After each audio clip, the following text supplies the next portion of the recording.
ఇదేం కర్మరా దేవుడా.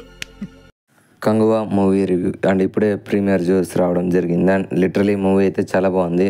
So first half decent, second half అయితే తోపు ఉంటుంది. సో సెకండ్ హాఫ్లో చాలా సీన్స్ ఉంటాయి అండ్ క్లైమాక్స్లో క్యామియో గురించి చెప్పక్కర్లేదు.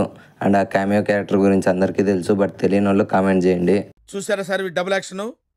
ప్లాట్ గురించి సింపుల్గా చెప్పాలంటే ఫ్రాన్సిస్ అనే క్యారెక్టర్ పోలీసులు చేయలేని కొన్ని అన్కంప్లీట్ మిషన్స్ని కంప్లీట్ చేస్తూ ఉంటాడు. అండ్ అతనితో పాటు తన ఫ్రెండ్స్ ఉంటారు. అండ్ ఇలా డైలీ లైఫ్ని జాలీగా జరుపుతున్న మన ఫ్రాన్సిస్కి ఒకరోజు ఒక పిల్లగాడి వల్ల తన ప్రాఫెసీ అనేది తెలుస్తుంది. అండ్ ఆ ప్రాఫెసీ ఏంటి, సూర్య గారు ఎలా దాన్ని ఎదుర్కొన్నారు అనేది మూవీ స్టోరీ లైన్. అండ్ ఎవరికైనా చూపించండి రా, వదిలేయకండి రా బాబు అని అలాగా కూర్చోబెట్టి చెప్పండి రా.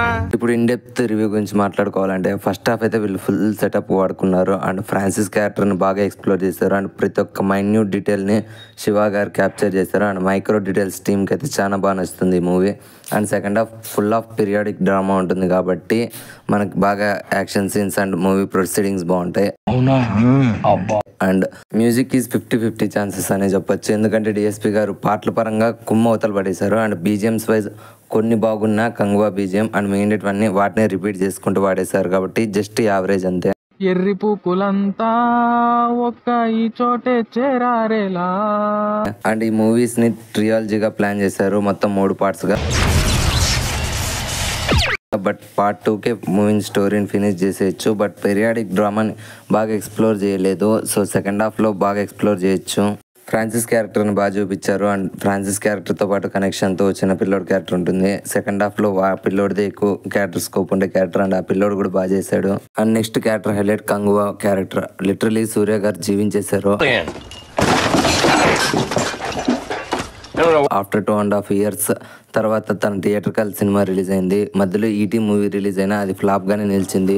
అండ్ రోలెక్స్ పరంగా అయితే అది ఇంకొక న్యూ గేర్ అప్ అనుకోవచ్చు. సో సూర్య గారు మళ్ళీ రైజ్లేకి వస్తారనుకుంటే మళ్ళీ దీంతో కంకర్రాడ్ దింపారు.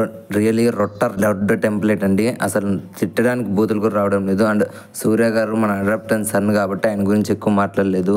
అండ్ రియలీ ఈ రివ్యూ తర్వాత 48 hours ఈ మూవీని రోజు చేసుకుంటే ఒక వీడియో వస్తుంది. ఆ వీడియో చూస్తే మీకు అర్థమవుతుంది. అండ్ నా మాటలు నమ్మకుండా ఎవరైనా థియేటర్కి వెళ్ళారనుకో,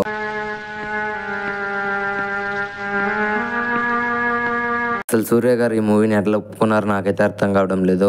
ఇది పీరియాడిక్ డ్రామా కింద శివ గారు ఎట్లా తీసుకున్నారు నాకు అర్థం కాలేదు. అంటే దీనికి 500 కోట్లు బడ్జెట్ పెట్టి మేము 2000 కోట్లు కలెక్షన్ చేస్తామని చెప్పిన మూవీ ప్రొడ్యూసర్స్ ఎలా అంత ధైర్యంగా ఉన్నారు నాకు అర్థం కావడం లేదు. వీళ్ళకుండే హోప్లో 10% నాకున్నా సరే నేను జీవితంలో సెటిల్ అయిపోయేవాడినేమో. నీ వస్త్రాలంకరణ మీద పెట్టిన శ్రద్ధలో సగం స్వరాలంకరణ మీద పెడితే బాగుంటుంది అంటున్నాను.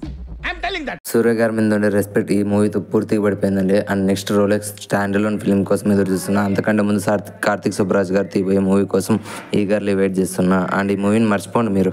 ఈ మూవీకి కరెక్ట్ అయిన పే ఆఫ్ నేను ఇస్తాగా నా రోస్ట్ వీడియోతో, దాన్ని చూడండి ఈ మూవీ చూసే బదులు మీరు. ఇది కంగువా మూవీ స్టోరీ. అండ్ మీరు మూవీకి వెళ్దాం అనుకుంటే అది మీ కర్మ అని నేను చెప్తున్నా. అండ్ ఈ వీడియో నచ్చినట్లయితే లైక్ చేయండి, షేర్ చేయండి, సబ్స్క్రైబ్ చేయండి. ఆ ఎండ్ స్క్రీన్ ఏదో ఎడిటర్గా వేస్తే నేను వెళ్ళిపోతా.